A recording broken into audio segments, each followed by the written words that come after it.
میرے آقا نے فرمایا خلافت قائم ہوگی اور وہ حضرت امام مہدی کے زمانے میں ہوگی۔ امام مہدی خلیفہ راشد ہوں گے۔ جیسے یہ چاروں خلفائے راشدین نے اپنی زندگی میں خلافت کی ہے، ویسے ہی امام مہدی بھی اپنے زمانے میں خلافت فرمائیں گے۔ اللہ ہمیں وہ زمانہ بھی قریب نظر دکھا دے اور ہمیں حضرت امام مہدی کی فوج میں شامل فرمائے۔ یہ ہماری بڑی تمنا ہے۔ الحمدللہ میں محسوس کرتا ہوں، میں بطور مسلمان یہ ضرور کہوں گا کہ ہندوستان کو کوئی خطرہ نہیں ہوگا انشاءاللہ۔ ہم زندہ ہیں، ہم اس ملک کی حفاظت ضرور کریں گے۔ ان بھگوا لوگوں کی طرح سے نہیں ہے جو صرف اور صرف چیخنے اور چلانے والے ہیں۔ خون کی ضرورت پیش آئی انشاءاللہ پیش کریں گے، بزدلی نہیں آئے گی۔ لیکن بات تجزیے کی کہہ رہا ہوں، چھوٹا ملک، بہت بڑی طاقت، مقابلہ سمجھ میں نہیں آتا۔ اور خود اکیلا بھی نہیں، نیٹو فوجیں پوری لے کر تقریباً 40 کنٹریز کی فوجیں لے کر کے اتر رہے ہیں۔ مارا بھی، توڑا بھی، ختم بھی کیا۔ 20 سال کے بعد حاصل کیا ہوا پتہ نہیں چل رہا ابھی تک۔ بھائی دوسری جنگیں پیٹرول چرانے کے لیے، تیل چرانے کے لیے ہوئی، یہاں کیا چرانے کے لیے آئے تھے؟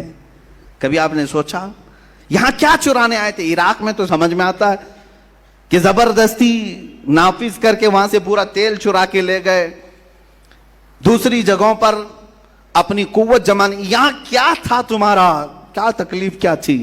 میں آپ کو راز بتا دوں، وہ بہت بڑا سپر پاور، وہ بہت بڑی طاقت اور ایک بہت چھوٹا سا ملک۔ تکلیف کس بات کی؟ بہانہ تو بنایا تھا القاعدہ کا، خیر ٹھیک ہے۔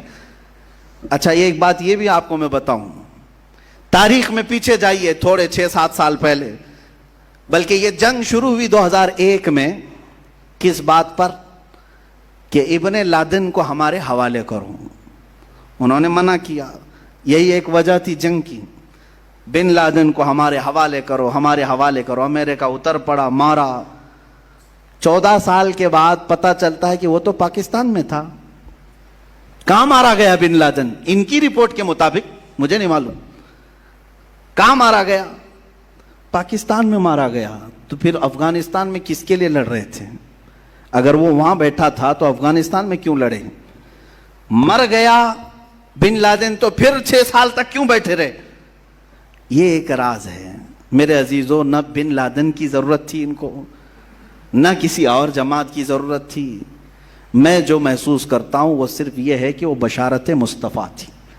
میرے آقا صلی اللہ تعالیٰ علیہ وسلم کی ایک حدیث ہے، ہو سکتا ہے مسلمان زیادہ پڑھتے نہیں لیکن دوسروں کی پوری نظر ہے۔ حضور پاک صلی اللہ علیہ وسلم نے فرمایا قیامت کے قریب خراسان سے ایک جماعت نکلے گی۔ یہ حدیث پاک، خراسان سے ایک جماعت نکلے گی اور وہ جھنڈے لہراتے ہوئے آئے گی، سیدھے بیت المقدس پر گاڑ دے گی۔ یہ حدیث ہے، یہ وہ سننا نہیں چاہیں گے، میں پھر سے پڑھتا ہوں حدیث۔ حضور پاک صلی اللہ علیہ وسلم نے فرمایا خراسان سے ایک جماعت نکلے گی اور وہ جھنڈے لہراتے ہوئے بیت المقدس، ایلیا لفظ آیا حدیث میں، وہاں جا کر گاڑ دے گی۔ میرے آقا نے اس کے ساتھ یہ لفظ بھی فرمایا دنیا کی ساری طاقتیں ان کا راستہ نہیں روک سکیں گی۔ ٹینشن اس بات کا ہے۔ اب آپ خراسان کس کو کہتے ہیں یہ اب میں آپ کے حوالے چھوڑتا ہوں، تلاش کر کے لاؤ کہ خراسان کس کو کہتے ہیں، خراسان کہاں ہے۔ یہ تھوڑا بہت تو آپ کو بھی محنت کرنی پڑے گی۔ پورا میں کھل کر کے بولوں تو بہت سارے لوگوں کو پھر تکلیف ہو جائے گی کہ اچھا خراسان کی یہ حدیث پھر سے آپ اسی پر فٹ کر رہے ہیں۔ نہیں، میں تو حضور کی حدیث سنا رہا ہوں کہ خراسان سے ایک جماعت نکلے گی۔ یہی ڈر تھا بڑی طاقت کو کہ وہاں سے کوئی جماعت نہ نکلے جو اسرائیل کے تک آ سکے، جو بیت المقدس تک آ سکے۔ اپنی ناجائز اولاد کو بچانا تھا، اس لیے کہ وہاں سے کوئی آنے والا یا اٹھنے والا دکھے تو بار بار حملے کیے جائیں گے۔ تم 1000 حملے کر لو لیکن فرمان مصطفیٰ ہو کر رہے گا۔ میرے آقا صلی اللہ تعالیٰ علیہ وسلم نے جو فرمایا وہ ہو کر رہے گا۔ مجھے ان کے سیاسی معاملات سے کوئی شغف نہیں، کوئی تعلق نہیں، مجھے اس کے متعلق کوئی اپنی حتمی رائے نہیں ہے۔ محض میں نے ایک تجزیہ پیش کیا ہے کہ صرف اگر کسی نے کہہ دیا کہ ہمارا لیڈر امیر المومنین ہوگا تو دنیا میں بھونچال آ گیا۔ عزیزان گرامی اسی لیے ہم کہتے ہیں بار بار خلفائے راشدین کا ذکر کرو اور کثرت سے امیر المومنین کا لفظ بھی استعمال کرو تاکہ سننے والوں کو پتا چلے یہ صرف ماضی کی تاریخ نہیں ہے، مستقبل میں امیر المومنین پیدا ہو سکتا ہے۔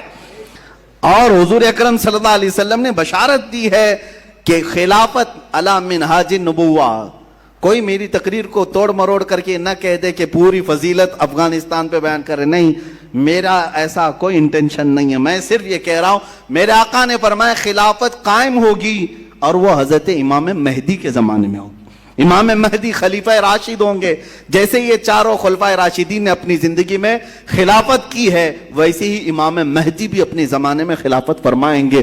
اللہ ہمیں وہ زمانہ بھی قریب نظر دکھا دے اور ہمیں حضرت امام مہدی کی فوج میں شامل فرمائے، یہ ہماری بڑی تمنا ہے۔ اللہ تعالیٰ عروج اسلام ہمیں عطا فرمائے اور عروج اہل سنت ہمیں عطا کرے۔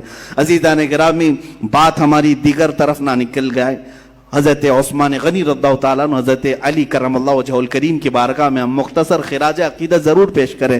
ان دونوں کی زندگیوں سے بھی جو لب لباب ہمیں ملتا ہے وہ صرف اور صرف گھومتا ہے حضور پاک کی زندگی کے ارد گرد۔ حضرت عثمان کا ہر لمحہ آپ دیکھیں میرے آقا صلی اللہ علیہ وسلم کے عشق و محبت میں ہی گزرتا ہے۔ ایک مرتبہ کسی نے دیکھا آپ اپنے دروازے کے پاس بیٹھ کر کے ایک ہڈی کو چوس رہے ہیں، خلیفہ ہیں، امیر المومنین ہیں، اپنے گھر میں بیٹھ کر کے دروازے کے پاس ایک ہڈی کو جس میں گوشت بھی نہیں ہے چوس رہے ہیں۔ کوئی صحابی آئے اور کھڑے ہو گئے، خلیفہ مسلمین امیر المومنین آپ یہ کیا کر رہے ہیں؟ حضرت عثمان رضی اللہ تعالیٰ عنہ کہتے ہیں مجھے اس سے کوئی غرض نہیں اس ہڈی سے، لیکن ایک بار میں نے میرے آقا کو ایسا کرتے ہوئے دیکھا تھا، حضور پاک صلی اللہ تعالیٰ علیہ وسلم کو میں نے ایسا دیکھا تھا، تو بس حضور پاک صلی اللہ علیہ وسلم کی ادا پر عمل کرنے کے لیے میں بھی یہ کرتا رہا۔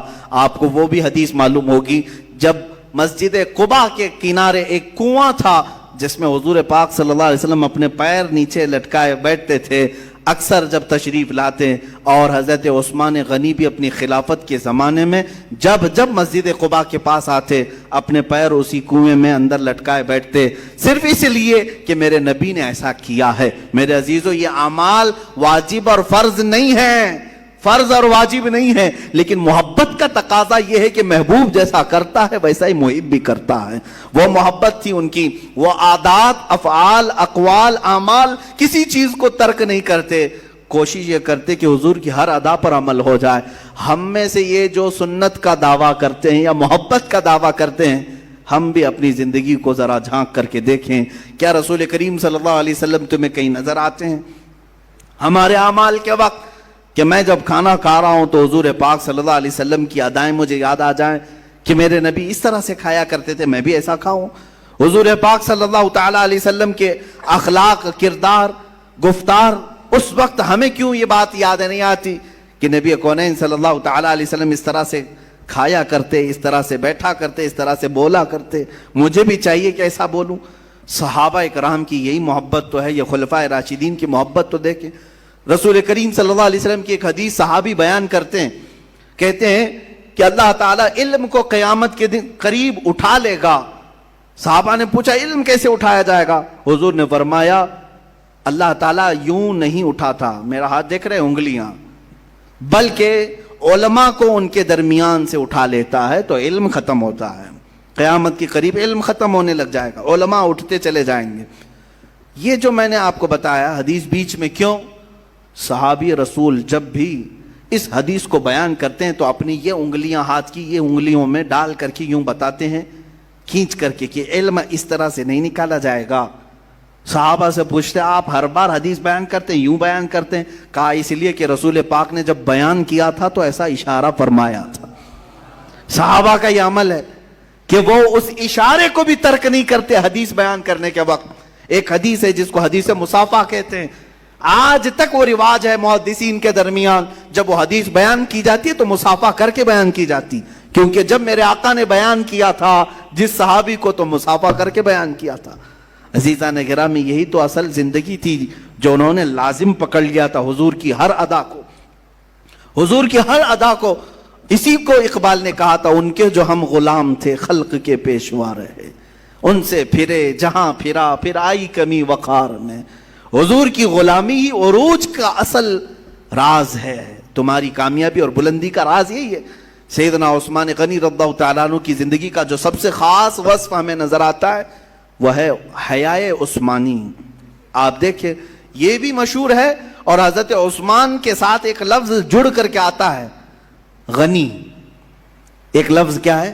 غنی جڑ کر کے آتا ہے. جب بھی حضرت غنی ان کا نام نہیں ہے لیکن جب بھی کوئی کہتا ہے ہم میں سے تو کیا کہتے ہیں؟ حضرت عثمان غنی. بہت سارے لوگ اپنے بچوں کا نام بھی عثمان غنی رکھتے.